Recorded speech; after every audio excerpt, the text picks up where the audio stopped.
오늘은 교회력으로 성령 강림 주일입니다.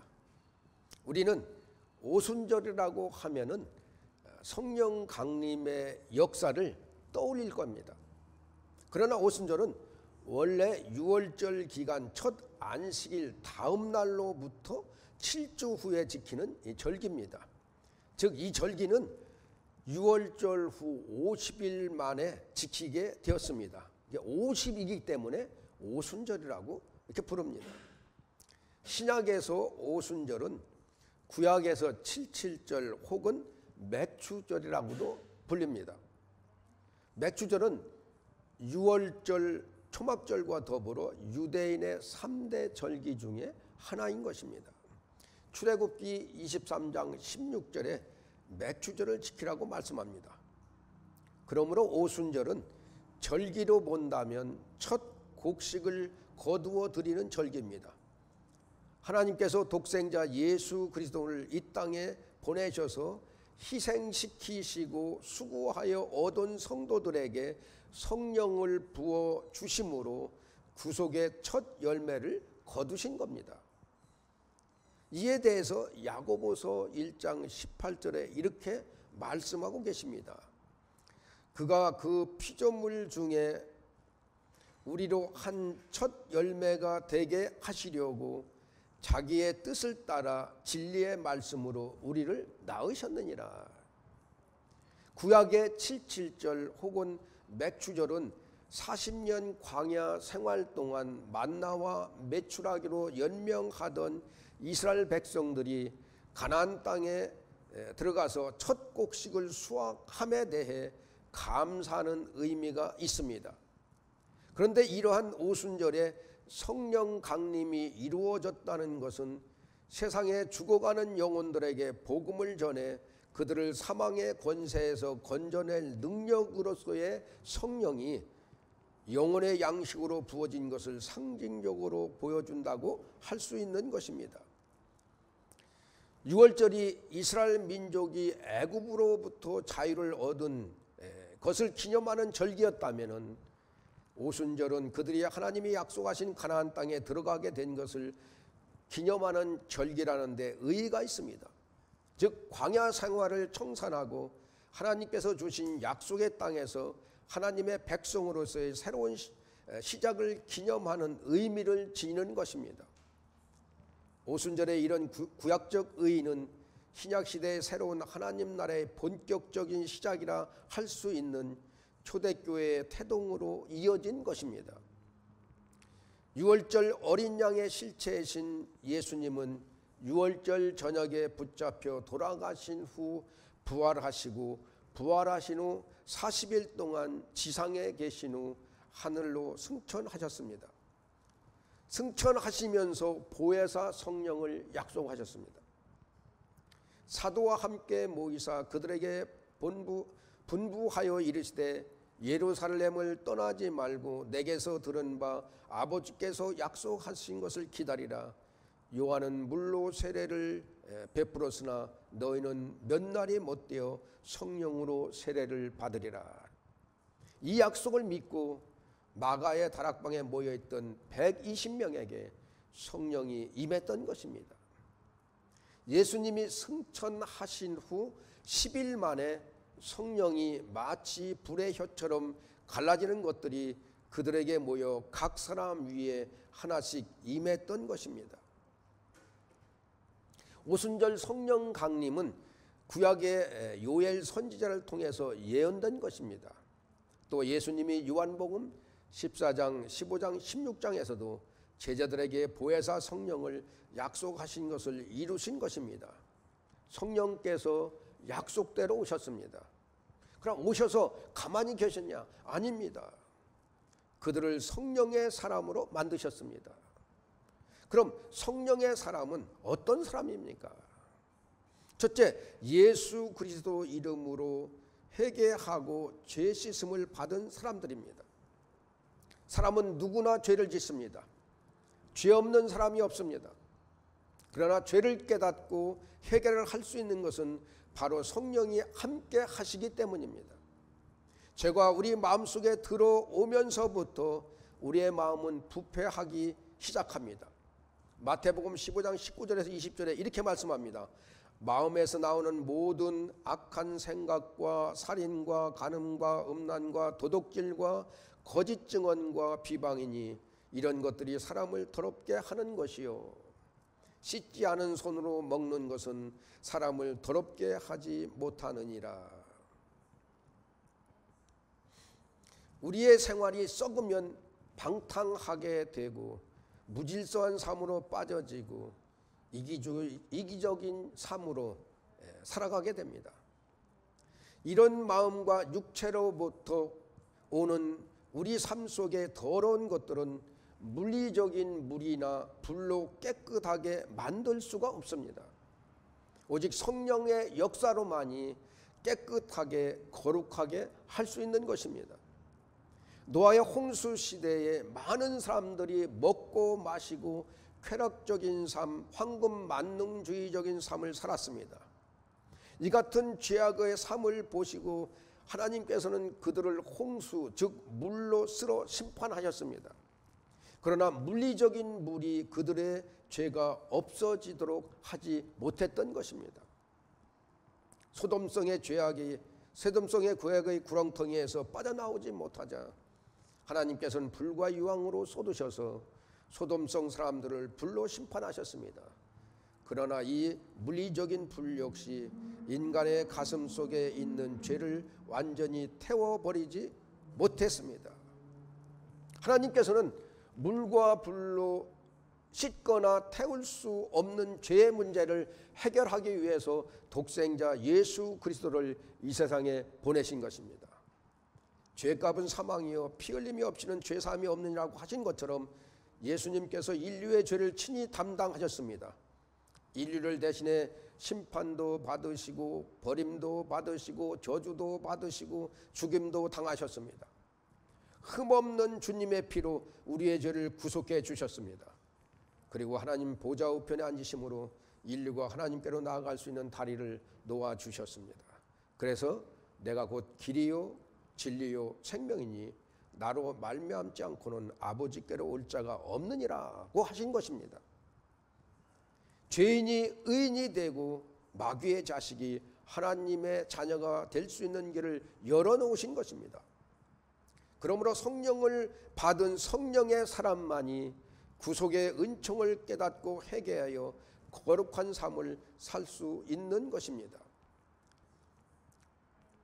사도행전 2장 14절에서 36절에 보면 베드로의 설교하는 장면이 나옵니다. 설교의 핵심은 너희가 십자가에 못 박은 이 예수를 하나님이 주와 그리스도가 되게 하셨다는 것입니다. 또한 요엘서의 예언의 성취로 성령이 임하였고 예수 그리스도께서 부활하셨다고 증거하였던 것입니다. 이 베드로의 설교를 듣고 마음에 찔려 어찌할꼬 하며 회개를 했습니다. 여기서 베드로는 회개하고 죄사함을 받으라고 얘기합니다. 그러면 성령을 선물로 받는다는 것입니다. 그러자 그날에 회개하고 예수를 믿어 제자가 된 자가 3,000명이나 더 하였다고 성경은 증거하고 있습니다. 그런데 사도행전 7장에 보면 스데반 집사의 설교 내용이 나옵니다. 스데반 집사의 설교를 듣고 이들도 마음에 찔려 어찌할꼬 하고 하긴 했는데 회개를 한 것이 아니라 이들은 마음이 찔리긴 찔렸는데 반대로 이를 갈았습니다. 그리고 스데반 집사에게 달려들어 성 밖에 내치고 돌로 쳐서 죽였습니다. 그럼 스데반 집사의 설교는 베드로보다 능력이 부족하여 돌 맞아 죽은 것입니까? 아닙니다. 그들도 찔리긴 찔렸는데 회개가 없었던 것입니다. 베드로의 설교에는 3,000명이 회개했는데 동일하게 성령이 충만하여 설교한 스데반의 설교에 나타난 반응은 돌로 친 것입니다. 여러분, 회개하여 죄사함을 받으라는 설교를 들으면은 여러분은 어떤 생각이 듭니까? 그래 맞아 나는 죄이냐 하면서 회개를 합니까? 아니면 회개한다고 기분 나빠서 씩씩거립니까? 성령의 사람은 회개하는 사람입니다. 그래서 죄사함을 받는 것입니다. 여러분 마음에 회개하는 마음이 없다면 성령의 사람이 아닙니다. 항상 회개하는 마음이 있어야 성령의 사람인 것입니다. 감옥에 들어간 죄수 중에는 두 부류의 죄수들이 있다는 것입니다.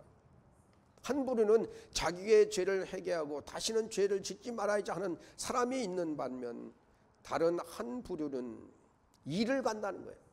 내가 나를 고소했어, 내가 나를 감옥에 집어넣었어, 어디 두고 보자 하면서 복수의 칼을 가는 사람이 있다는 것입니다. 그래서 회개할 기회를 놓쳐서 결국 패망한다는 거예요. 사랑하는 성도 여러분, 혹시 너 두고 보자며 일을 가는 사람은 없습니까? 회개하며 서로 사랑하기를 예수님의 이름으로 축원합니다. 하나님은 회개하여 깨끗한 심령에 복을 쏟아부어 주십니다. 더러운 곳에서는 하나님의 은혜가 임하지를 않습니다. 회개하는 같이 큰 축복이 없습니다. 여러분의 삶은 지금 어떤 상황에 있습니까? 세상 죄에 빠져 허덕이며 살아가고 있습니까? 아니면 죄사함을 받아 자유함을 얻어 곱비 풀린 망아지처럼 기뻐 날뛰며 숲의 새처럼 기쁨의 노래를 부르며 살아가고 있습니까? 성령의 사람은 죄사함의 축복을 누리며 살아가는 것입니다.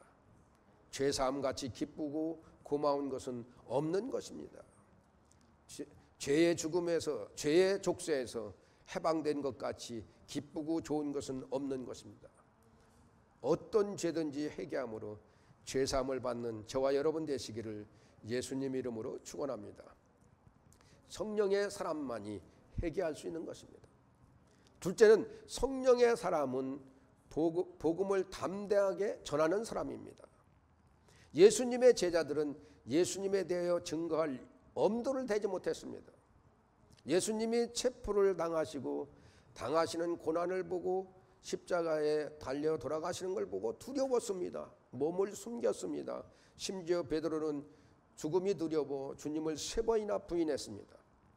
이런 베드로와 제자들이 성령의 충만함을 받고 이제는 예루살렘 한복판에서 소리 높여 복음을 외친 것입니다. 사도행전 2장 40절에 보면 베드로가 또 이런 말로 확증하여 권하여 이르되 너희가 이 패역한 세대에서 구원을 받으라, 이렇게 외치는 겁니다. 그럼 복음의 핵심은 무엇입니까? 예수가 하나님의 아들이라는 겁니다. 이 예수님이 우리의 죄를 사하기 위해서 십자가에 못 박혀 죽으시고 사망 권세에 이기고서 3일 만에 부활하시고 승천하셔서 하나님 우편에 앉아 계시다가 때가 되면 재림하신다는 거예요. 이것을 증거하는 겁니다. 그 당시 이 증거는 목숨을 건 증거였습니다. 그 당시 로마 군인들과 서기관들과 장로들은 아무 죄가 없으신 예수님을 십자가에 못 박아 처형했습니다. 그들은 예수 그들을 사람들의 기억 속에서 지우기 위해서 극악 무도한 일을 저질렀습니다. 그러나 하나님은 예수를 죽은 자 가운데서 살리시고 성령을 보내주셨습니다. 성령에 감동받은 사람들을 일으켜 예수 그리스도는 하나님의 아들이며 죄가 없으신 분이라는 것을 변호하게 했던 것입니다. 제자들이 오순절날에 성령의 충만함을 받으면서 비겁한 자에서 용기 있는 자가 되었던 것입니다. 목숨을 걸고 예수가 하나님의 아들로서 죽은 자 가운데서 다시 살아났다는 사실을 증거하는 증인된 삶을 살았던 것입니다. 지난달에 저는 어떤 목사님 댁에 초대받아 갔었습니다. 그 목사님이 다른 목사님을 만났는데 그분은 목회를 접고서 청소를 한답니다. 그런데 그분이 목사님한테 왜 힘들게 목회를 하냐? 아주 돈도 잘 벌고 편하게 살 수 있는 방법이 있는데 왜 그렇게 하느냐? 빨리 목회를 간두고 나와 청소 같이 하자라고 하더라는 겁니다. 그 목사님이 누군지 제가 얘기 않겠습니다. 여러분도 알만한 목사입니다. 그 목사님은 큰 집을 사서 아주 잘 살고 있답니다. 가전제품도 전부 아주 비싼 그런 제품들이고 가정에 없는 것들이 없더라는 겁니다. 여러분은 어떻게 생각하고 있습니까? 사실 목회가 쉬운 것은 아닙니다. 별의별 소리를 다 들어야 됩니다. 때로는 억울할 때도 많이 있습니다. 이 세상에서 돈 잘 벌고 잘 먹고 잘 사는 것이 꿈이고 목적이라면 목회할 사람은 아무도 없을 것입니다. 예수님의 제자 마태가 큰 집에서 부자로 살기를 원했다면 그가 왜 예수를 따랐겠습니까? 그냥 세관에 앉아서 일하면 큰 돈을 만질 수 있었을 것입니다. 베드로 역시 갈릴리 바닷가에서 금을 던지며 먹고 살았다면 그는 제명대로 잘 살았을 것입니다. 순교당할 일이 없었을 겁니다. 아무나 예수를 증거할 수 없는 것입니다. 성령의 사람만이 예수를 증거할 수 있는 것입니다. 성경에 보면 대마라는 사람이 나옵니다. 사도 바울과 함께 복음을 전파하며 다녔던 사람입니다. 그런데 그가 복음을 전하는 일을 중간에 포기하고 말았습니다. 그래서 사도 바울은 디모데후서 4장 10절에 대마는 이 세상을 사랑하여 나를 버리고 데살로니가로 갔고 라고 말씀합니다. 대마는 사도 바울과 함께 복음 전하기 위해 당해야 하는 고난이 싫었던 것입니다. 그래서 그는 자기 고향인 데살로니가로 갔던 것입니다. 편하게 돈 벌면서 세상을 즐기는 편을 택했던 것입니다. 고린도전서 1장 1절에서 2절에 보면은 성도에는 세 종류의 성도가 있다고 말씀합니다. 첫째는 사도로 부르심을 받은 자요, 둘째는 예수 그리스도 안에서 거룩하여지고 성도라 부르심을 받은 자들이요, 셋째는 각처에서 예수 그리스도의 이름을 부르는 자들이라는 거예요. 여러분, 세 참 부류의 사람 가운데 어떤 부류에 속한다고 생각합니까? 어떤 부류에 속한든지 간에 성령을 받지 않고는 절대로 예수를 증거할 수 없는 것입니다. 처음에는 예수를 증거하다가 중간에 포기하는 사람들이 많이 있습니다. 왜 그렇습니까? 성령의 힘이 아닌 내 힘으로 증거하려고 하기 때문에 그렇습니다. 바로 성령의 충만함이 없기 때문에 그렇습니다. 내 힘으로 복음을 증거하다가는 좀 힘들거나 고난이 오면 포기해버립니다. 그러나 성령의 사람은 어떤 고난과 환난이 있어도 복음을 전하는 일에 참 포기하지 않는 것입니다. 사랑하는 성도 여러분, 여러분은 항상 성령의 충만함 속의 삶으로 예수는 하나님의 아들이시며 우리를 대신해서 죽으시고 3일 만에 부활하셨다는 사실을, 이 부활을 증언하는 참 그런 삶 사시기를 예수님의 이름으로 축원합니다. 마지막으로 성령의 사람은 성령의 열매를 맺는 사람입니다. 본문 4절에 보면 그들이 다 성령의 충만함을 받고 성령이 말하게 하심을 따라 다른 언어들로 말하기를 시작하니라 라고 말씀합니다. 어떤 분은 방언을 하면 성령의 사람이라고 생각합니다. 그러나 그럴 수도 있지만 그렇지 않을 수도 있습니다. 꼭 맞는 말은 아닙니다. 방언은 성령의 은사 중에 하나입니다. 방언을 못한다고 구원을 못 받는 것은 아닙니다. 방언과 구원과는 상관이 없습니다. 성경에 예수 그리스도를 믿음으로 믿는 사람이 그 믿음으로 구원을 얻는다고 말씀하시지 방언을 해야 구원을 얻는다고 말씀하시지 않습니다. 저도 필요에 따라서 방언 기도를 많이 합니다. 여러분도 할 수만 있다면 방언을 받으시기 바랍니다. 그러나 중요한 것은 성령의 열매인 것입니다. 성령의 열매는 사랑과 희락과 화평과 오래 참음과 자비와 양선과 충성과 온유와 절제입니다. 성령이 충만함을 받은 사람이 소유할 수 있는 그런 열매인 것입니다. 저희 집 뒷뜰에는 여러 가지 과실수를 제가 심어놨습니다. 그런데 열매를 없는 나무들도 꽤 있습니다. 그러면 이 나무를 쳐낼까 말까를 한참 망설일 때가 참 많이 있습니다. 열매가 없는 나무는 과실수로서의 아무런 쓸모가 없는 것들입니다. 예수님이 마태복음 7장 16절에 이렇게 말씀합니다. 그들의 열매로 그들을 알지니 가시나무에서 포도를 또는 엉겅퀴에서 무화과를 따겠느냐. 그리고 하시는 말씀이 아름다운 열매를 맺지 않는 나무마다 찍혀 불에 던지느니라 라고 하십니다. 고린도전서 13장 1절에 보면 내가 사람의 방언과 천사의 말을 할지라도 사랑이 없으면 소리나는 구리와 울리는 꽹과리가 되고 라고 하시면서 계속해서 사랑이 무엇인가를 말씀하고 계십니다. 여러분, 성령의 열매의 그 핵심 주포인트는 사랑인 것입니다. 혹시 미워하는 사람이 있습니까? 쳐다보기 싫은 사람이 있습니까? 내가 정죄하고 판단할 것이 아니라 그냥 사랑하시기 바랍니다. 판단과 정죄는 주님이 알아서 하십니다. 내가 정죄하고 판단을 하다가는 하나님으로부터 매를 맞습니다. 그것은 하나님의 권한입니다. 그런데 내가 남을 정죄하고 판단할 때가 있습니다. 그럴 때 하나님의 권한을 내가 빼앗는 것입니다. 미워하고 판단하다가 몸으로 매를 맞을 수가 있습니다. 주님은 원수도 사랑하라고 말씀하고 계십니다. 성령의 사람만이 할 수 있는 거예요. 하나님께서 우리에게 제일 원하시는 건 뭐냐? 하나님을 사랑하고 이웃을 사랑하라는 것입니다. 우리는 하나님을 사랑한다는 명목으로 이웃을 정죄하고 판단할 때가 있습니다. 요한일서 4장 20절에 보면 누구든지 하나님을 사랑하노라 하고 그 형제를 미워하며 이는 거짓말하는 자니 보는 바 그 형제를 사랑하지 아니하는 자는 보지 못하는 바 하나님을 사랑할 수 없느니라 라고 말씀하고 있습니다. 우리는 나한테 잘하고 나와 친한 사람은 얼마든지 사랑할 수 있습니다. 이런 사랑은 아무나 할 수 있는 사랑입니다. 성경에서 말씀하는 사랑은 이것이 아닙니다. 주님이 원하는 사랑은 이것이 아닙니다. 나에게 손해를 입히고 나를 미워하고 나에게 손가락질을 하는 사람을 사랑해야 진정한 사랑인 것입니다. 우리는 하나님을 사랑합니까? 하면 모두 이해하고 대답할 것입니다.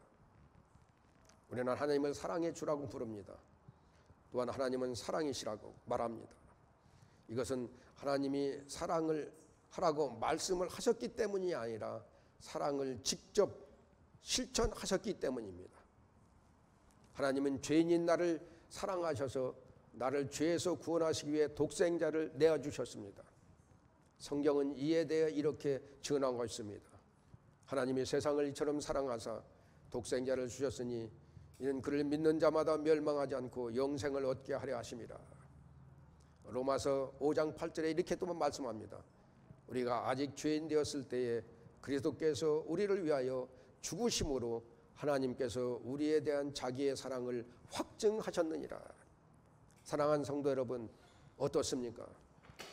하나님께서 사랑을 말로 하고 끝냈습니까? 아닙니다. 행위로 나타내 보이셨던 것입니다. 이와 같이 사랑은 행위로 나타나야 하는 겁니다. 그러므로 우리도 사랑을 서로에게 행위로 보여야 합니다. 사랑을 한다고 말하는 것은 얼마나 쉬운지 모릅니다. 누구나 사랑 말을 할 수 있습니다.